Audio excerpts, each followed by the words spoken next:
ఈ మధ్య కాలంలో విద్యార్థులందరికీ ఒక పెద్ద ప్రశ్న వచ్చింది. అదేంటి అంటే, మేము అమెరికాకి ఈ కాలంలో వెళ్ళాలా వద్దా? వెళితే మా లైఫ్ ఎట్లుంటది? అన్‌సెక్యూర్ ఉంటది. అలాగే అందరూ కూడా ఏం చెప్తున్నారు, ఇండియన్స్ ఇండియాకి వచ్చేద్దాం అనుకుంటున్నారు అని చెప్పేసి ఒక ప్రత్యేక ప్రచారాలు చేస్తూ ఉన్నారు. నిజంగా ఇది సాధ్యమా? అసాధ్యమా? లేదా నమ్మొచ్చా? నమ్మొచ్చా? అంటే ప్రెజెంట్ ట్రంప్ వచ్చిన కాలంలో కొంత మనం అవమానాల పాలవుతున్నాం, కొన్ని ఇబ్బందులు పడుతూ ఉన్నాం. దీనిలో ముఖ్యంగా ఇబ్బందులు పడుతున్న వాళ్ళు ఎవరు అంటే పర్టికులర్గా ఇంప్రాపర్గా అక్కడికి వెళ్ళిన వాళ్ళైతే డైరెక్ట్ ఇబ్బంది పడుతూ ఉన్నారు.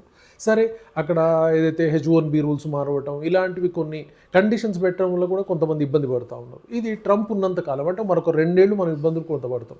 కానీ మరీ మెడబట్టుకొని మనల్ని అయితే తోసే పరిస్థితులు అక్కడ లేవు. ఎందుకంటే మన టెక్నికల్ స్కిల్సే అమెరికా కూడా రక్ష. కాబట్టి అది మనం గుర్తుపెట్టుకోవాల్సిన అవసరం ఉంది. అంటే మనం స్కిల్స్తో వెళ్తే మనం అక్కడ నిలబడగలుగుతాం. కానీ అన్‌స్కిల్డ్‌గా వెళ్ళినప్పుడే వాళ్ళు మనల్ని బయటికి పంపించే అవకాశం ఉంది. అది అర్థం చేసుకొని స్కిల్డ్‌గా వెళ్ళండి. అమెరికాలో చాలా యూనివర్సిటీస్ మంచిగా ఉన్నాయి. సో మంచి యూనివర్సిటీకి వెళ్ళాలి, మంచి క్వాలిటీ ఎడ్యుకేషన్ పొందాలి.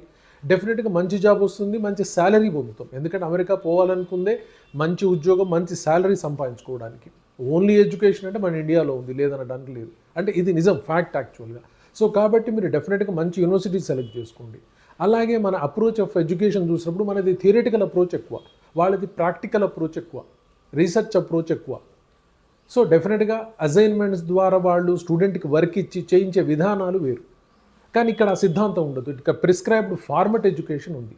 అది కొంత ఇబ్బంది కలిగిస్తూ ఉంది స్టూడెంట్కి. అంటే మెమరీ ఓరియంటెడ్ ఎడ్యుకేషన్ మనది, కానీ వాళ్ళే ప్రాక్టికల్ ఓరియంటెడ్ ఎడ్యుకేషన్. సో డెఫినెట్గా దానివల్ల మనం స్కిల్స్ డెవలప్ చేసుకోగలుగుతాం. దాని ద్వారా మంచి జాబు, మంచి శాలరీ పొందగలుగుతాం. అంటే డెఫినెట్గా అంటే అక్కడ డెఫినెట్గా ఏం చేయొచ్చు, క్వాలిటీ ఆఫ్ లైఫ్ పొందొచ్చు, quality of education, so quality of income కూడా వస్తుంది. డెఫినెట్గా అన్నీ కూడా బాగుంటాయి. సో డెఫినెట్గా అమెరికాకి వెళ్ళాలి అన్న ఆలోచన తప్పైతే కాదు, భయపడాల్సిన అవసరం లేదు. ఎన్నో మంచి యూనివర్సిటీస్ ఉన్నాయి. సో డెఫినెట్గా ఈ టైం వెళ్ళడం అనేది ఒక మంచి అచీవ్మెంటే. కానీ కొంత భయభ్రాంతులకు గురి చేస్తూ ఉన్నారు, అవుతూ ఉన్నారు. ఇది అవసరం లేదని మా అభిప్రాయం.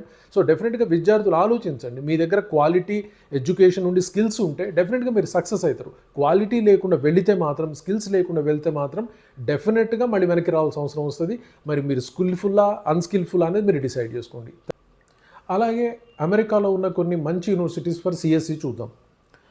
Massachusetts Institute of Technology, Stanford University, Carnegie Mellon University, University of California, Berkeley, California Institute of Technology, University of Illinois Urbana University, Georgia Institute of Technology, University of Washington, Cornell University, Princeton University. Thank you very much.